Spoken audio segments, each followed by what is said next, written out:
Le loup qui ne voulait plus marcher.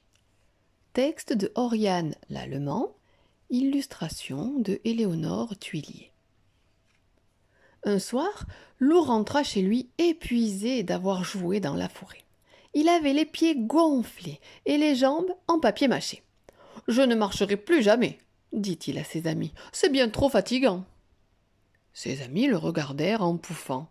Ce loup, il était trop marrant. En janvier, Loup s'acheta un vélo tout-terrain. Quel bonheur de pédaler, museau au vent, sur les chemins et dans les champs.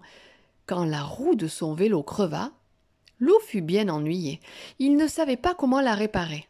De toute façon, du vélo, j'en ai assez, décida-t-il. En février, Loup partit au sport d'hiver avec ses amis.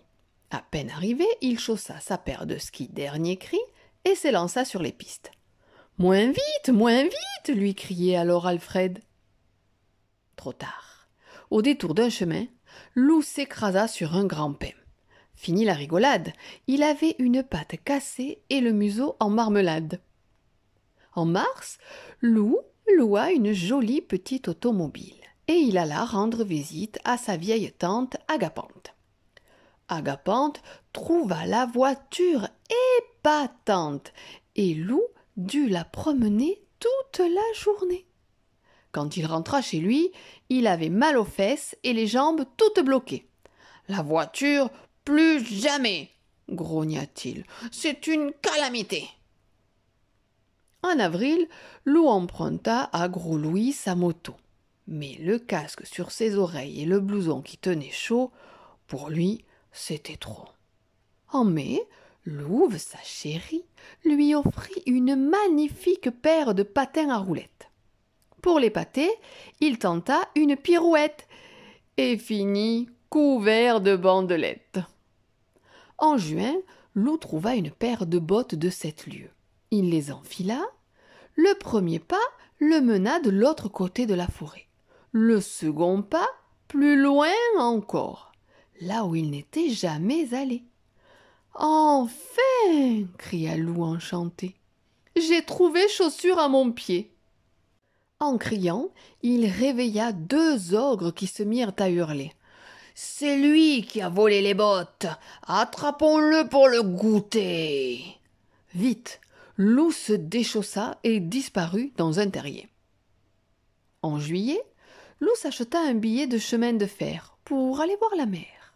Hélas pour lui, des Indiens attaquèrent le train et il passa les plus mauvaises vacances de sa vie. En août, Loup emprunta le tracteur du fermier. Ce fut une grosse erreur.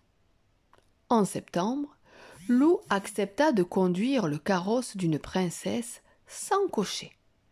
Bien mal lui en prit, il faillit finir en bouillie quand le carrosse se changea en citrouille à minuit. En octobre, Loup fut invité au mariage de sa sœur Sarah Loup. Elle habitait au Canada, à des milliers de kilomètres d'ici. « Enfin, je vais prendre l'avion !» fit Loup, tout excité. À peine décollé, l'avion fut pris dans une tempête terrible. Il tanguait, plongeait, se redressait. Les passagers étaient secoués comme des pommes dans un panier. Tonnerre, éclair, le voyage fut un enfer et jamais Loup n'oublia son baptême de l'air. Loup passa chez sa sœur quelques jours époustouflants. Il apprit à pêcher le saumon dans les torrents et se fit des amis absolument charmants. En novembre, quand il fallut rentrer, le bateau lui sembla le moyen de locomotion rêvé. Tranquille, relaxant, voilà enfin ce qu'il lui fallait. Mais c'était sans compter le mal de mer. Au moindre roulis, Loup sentit son cœur se mettre à l'envers. Quand le bateau accosta enfin, Loup était pâle et amaigri. « Le bateau, c'est bon pour les matelots !» déclara-t-il au capitaine. Décembre était arrivé dans la forêt. Loup marchait tranquillement quand un traîneau vint se poser à ses côtés. « Hé, l'ami !» fit une grosse voix. « Il se fait tard. Voulez-vous que je vous dépose quelque part ?» Loup leva les yeux vers le grand bonhomme rouge et il répondit C'est gentil, Père Noël, mais je vais marcher. Voyez-vous, les deux pattes par terre, c'est vraiment ce que je préfère.